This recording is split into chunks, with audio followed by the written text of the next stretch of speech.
Hi guys, welcome to Charity's Bubble USA, your number one channel. I'm here. I'm gonna do another video. I looked at some of the questions that I'm gonna answer here in a little bit.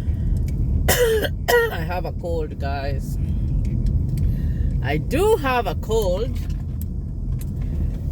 but we have to do this. So my name is Charity Nganga. This is Charity's Bubble USA, your number one channel. If you haven't subscribed to my YouTube channel, kindly consider subscribing. It is 5:38 p.m. in the evening. We are in summer, schools have closed, and the kids are gonna be home with us for 2 months and something, close to 3 months. But it's good, guys. So there are some few things that you guys were asking, and I want to talk about them here in a little bit. Thank you for always supporting my YouTube channel and being patient with me, but I'm gonna see what I can do now. There was this question about someone who went to the embassy, and they were asked for the tax form for the host. If you go back to my videos, and I need you guys to be going back to my videos, because I realized if I repeat a video and I post it, it's not doing very well, because that information is already there. So I need you guys to go back. There's a video that I had done, and I'm gonna link it here for as a suggested video.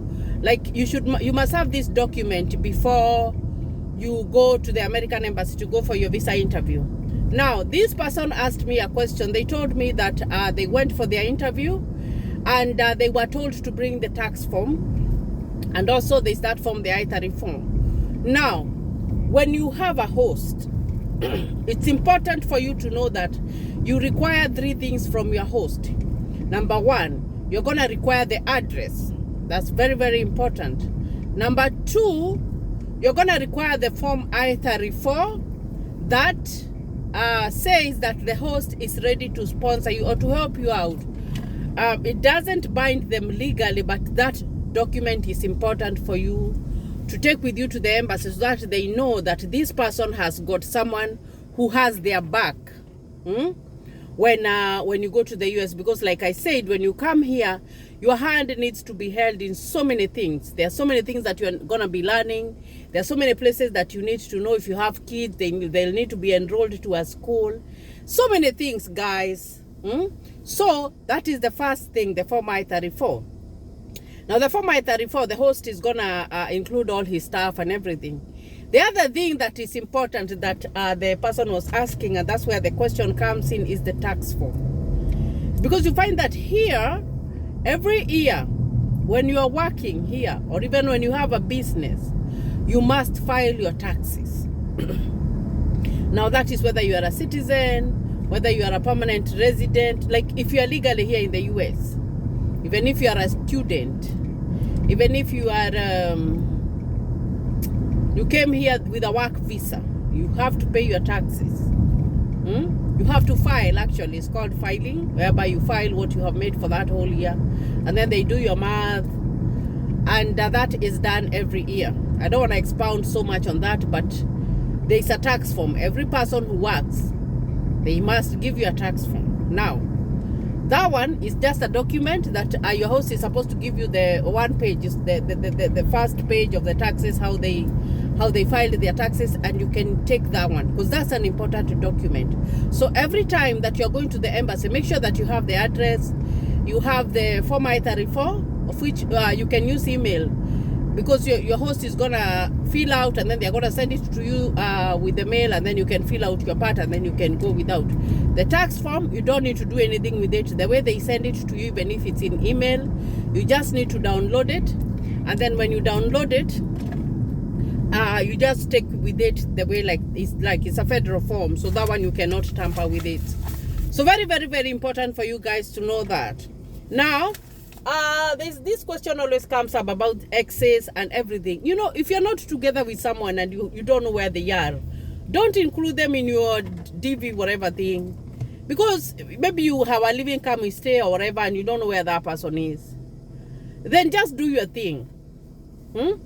And if you're married legally, sometimes you can feel out, you can be married legally and then that person abandoned you. You don't know where they went and whatever. I don't think that you should include them when you're doing your application. What you should do is to get down with a lawyer or whatever, and they can advise you accordingly. If someone abandoned me, we had done a wedding and all that thing, and I have won my DV lottery, what am I supposed to do? Because even if you are married illegally to a person and you haven't seen them in the last 10 years, where are you going to find them? And even if you find them after 10 years, there will be a problem. They might not even want you to proceed your DV lottery. So please make sure that some of these things I'm not able to answer because I am not a lawyer, but I just guide you. If you feel like it's a legal thing, because when you get married, you have a legal document. You cannot go back and say that you are not married, because these people do a background check. And there is no way that you can have that marriage certificate and then you go to the embassy and say that you are not married. But if you haven't seen that person 10 years, 20 years ago, why would you include them when you're doing your application for the DV lottery?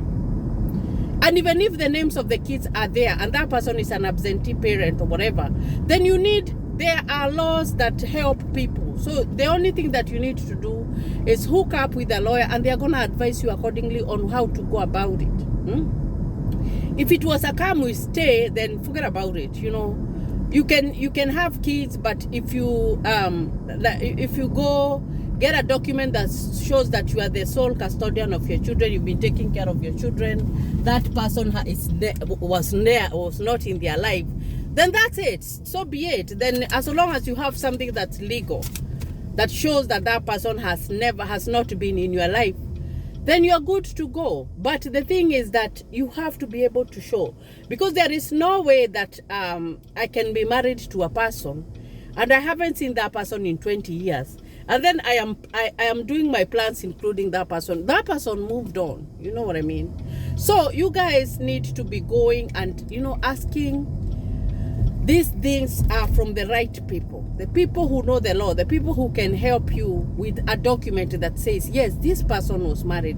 This person did not give them a divorce, but they disappeared. Because people disappear. I know that. That's the African way is kind of messed up. Because you find that here in the US, if you want to divorce a person, that person cannot run away very far. Like they have ways of knowing where a person is, even if that person disappeared. They will still get them, because here we have addresses, we have cards that we use every time when we are self-swiping them. So when someone is being looked for, they will be found. Like, that's for sure. So but in Africa it's a little bit different. But make sure that you are utilizing those resources that can help you to be able to navigate. Now, the other one was like, I filled my DV lottery and I won, and I did not include my kids. Now that is a pathway for you to be denied your visa, because unless the baby was born after you had filled out your DV lottery, you have no excuse to say that you forgot. How can you forget your kids? Or you did not include them because of any reason? No.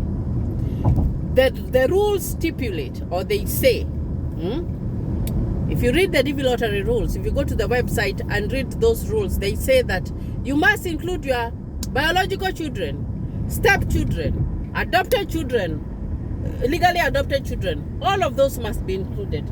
So there is no way that you are going to add that child after you have won the DV lottery because you decided that you want to add them. They will question you guys. You can't forget that. And that's why I normally say that when you're applying for the DV lottery, make sure that you include everybody. Just include everyone. You must do that, because those are some of the rules. And when you're going to do the DV lottery, make sure that you have read the rules. Read all the rules. I have that video there. So I need you guys to be scrolling down my videos, because there's something that I realized.